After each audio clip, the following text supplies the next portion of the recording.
Deep within the shimmering crystal caves, where moisture clung to every surface and tiny droplets created rainbow prisms in the air, Himmel's party encountered their most peculiar adversary yet. "I've never seen anything quite like it," Frieren murmured, her lavender eyes widening as she observed the massive creature before them. The being appeared to be a colossal cactus, its succulent flesh glistening with stored water, each segment swollen to the size of a merchant's cart. Pukpo, the diminutive feline warrior, crouched low in his miniature leather armor. "Neither have I, and I've explored every corner of the dwarven kingdoms," he whispered, his tabby fur bristling with anticipation. The creature's body was a marvel of nature, a towering collection of succulent segments that stretched nearly to the cavern ceiling. Each piece was armed with crystalline spines that sparkled menacingly in the dim light. "It seems to be guarding something," Himmel observed, adjusting his grip on his ornate greatsword. The blue gem in its guard pulsed faintly, responding to the magical energy emanating from the creature. Frieren stepped forward,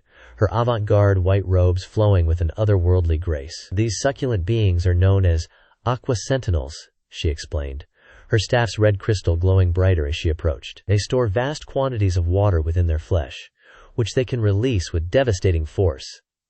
As if triggered by her words, the creature suddenly lurched forward. Its succulent segments contracted violently, releasing a pressurized blast of water that forced the party to scatter. "Look out!" Himmel shouted, his cream cloak whirling as he rolled behind a crystal formation. The water blast struck the cave wall with enough force to crack the ancient stone. Penjid. Pipo darted between the creature's segments, his small size proving advantageous. "The water pressure's intense enough to slice through rock," he called out, noting the deep grooves carved into the cavern walls. Frieren's ornately decorated ensemble sparkled as she channeled her magic, the geometric patterns in her clothing beginning to glow. "The key lies in its succulent nature," she declared, her silver-white hair floating in the magical current. "Like all water-storing plants, it can be overwhelmed if forced to expend its resources too quickly." Himmel nodded, his light blue hair catching the crystal light as he formulated a plan. "Pipo, can you distract it? Frieren and I will force it to expend its water stores." The battle that ensued was a dance of precision and timing. Pipo's agile movements drew the creature's attacks, while Himmel's blade work forced it to defend multiple angles.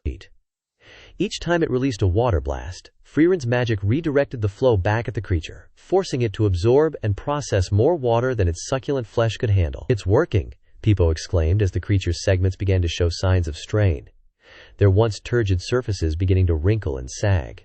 With a final coordinated effort, Himmel struck at its base, while Fringren cast a powerful dehydration spell. The creature's succulent body trembled, then collapsed in on itself, its water stores finally depleted. As the dust settled, Frieren approached the remnants of their fallen foe. "Fascinating," she mused, examining the deflated segments.